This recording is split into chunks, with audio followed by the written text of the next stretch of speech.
Hello दोस्तों, आप सभी को हार्दिक स्वागत है इस चैनल में। आज हम लोग क्लास 12 का हिस्ट्री चैप्टर 1 का ऑब्जेक्टिव क्वेश्चन पढ़ेंगे। ईंट मानके तथा असिया हड़प्पा सभ्यता। चलिए तो हम लोग क्वेश्चन की तरफ बढ़ते हैं। हड़प्पा सभ्यता की मोहर किस चीज़ की बनी है? हड़प्पा सभ्यता की मोहर सेल खड़ी की बनी है। किस चीज़ की बनी है? तो ये सेल खड़ी की बनी है। ठीक है, इसलिए हम दूसरा क्वेश्चन की तरफ बढ़ते हैं। बनवाली किस राज्य में स्थित है? तो बनवाली हरियाणा में स्थित है। बनवाली किस राज्य में है? तो हरियाणा में स्थित है। किस राज्य में स्थित है बनवाली? तो हरियाणा में स्थित है। ठीक है, दूसरे क्वेश्चन की तरफ हम लोग बढ़ते हैं। लोथल किस नदी के किनारे स्थित है? तो लोथल भोगवा नदी के किनारे स्थित है। लोथल किस नदी के किनारे स्थित है? तो भोगवा नदी के किनारे स्थित है। चलिए ऐसी जैसे देखिए कालीबंगा और बनवाली ये सरस्वती नदी के किनारे स्थित है। ठीक है, जैसे लोथल भोगवा नदी के किनारे स्थित है और वैसे ही ये कालीबंगा और बनवाली ये दोनों सरस्वती नदी के किनारे स्थित है। ठीक है, हम लोग आगे बढ़ते हैं।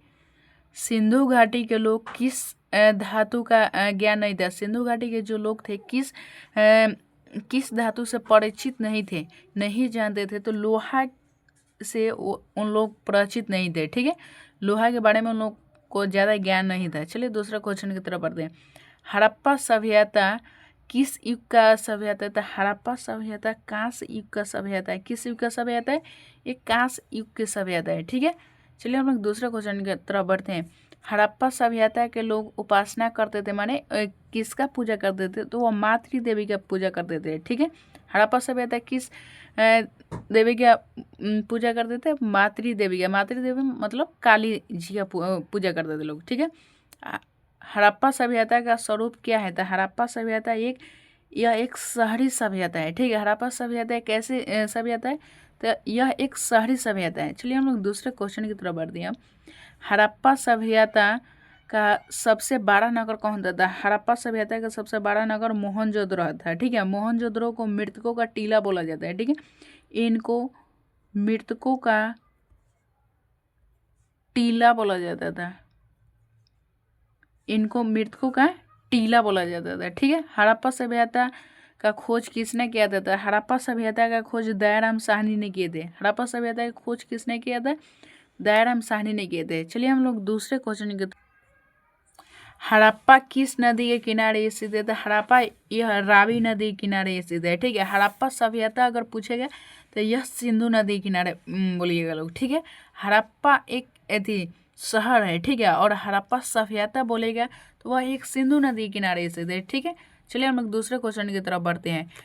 किस सिंधु स्थल से सूती कपड़े के साक्ष्य मिले थे? या मोहनजोदड़ो से मिले थे। ठीक है, मोहनजोदड़ो के लोग मालूम चलता है कि वो लोग सूती कपड़ा बहुत ज़्यादा यूज करते थे लोग। ठीक है, तो वहीं से सूती कपड़े के साक्ष्य मिले थे। ठीक है, मोहनजोदड़ो किस नदी के किनारे बसा हुआ था? तो मोहनजोदड़ो सिंधु नदी के किनारे बसा हुआ था। ठीक है, मोहनजोदड़ो किस नदी के किनारे बसा हुआ था? तो मोहनजोदड़ो सिंधु नदी के किनारे बसा हुआ था। ठीक है, चलिए हम लोग दूसरे क्वेश्चन की तरफ बढ़ते हैं। मोहनजोदड़ो किस भाषा का शब्द है? तो मोहनजोदड़ो सिंधी भाषा का शब्द है। ठीक है, मोहनजोदड़ो को मृतकों का टीला भी बोला जाता है। मोहनजोदड़ो को किसका टीला बोला जाता है? मृतकों का टीला बोला जाता है। ठीक, चलिए हम लोग दूसरे तरफ के दूसरे क्वेश्चन देखते हैं। लोथल कहाँ स्थित है? तो लोथल गुजरात में स्थित है। लोथल कहाँ स्थित है? यह गुजरात में स्थित है। चलिए हम लोग दूसरे क्वेश्चन की तरफ बढ़ते हैं। कालीबंगा भारत के किस राज्य में अवस्थित है? कालीबंगा भारत के राजस्थान में स्थित है। ठीक है, कालीबंगा भारत के किस राज्य में स्थित है? यह राजस्थान में स्थित है। ठीक है, तो इतना ही आज के लिए। ठीक है, हम लोग कल मिलेंगे, दूसरे चैप्टर लेकर आएंगे। ठीक है, थैंक यू।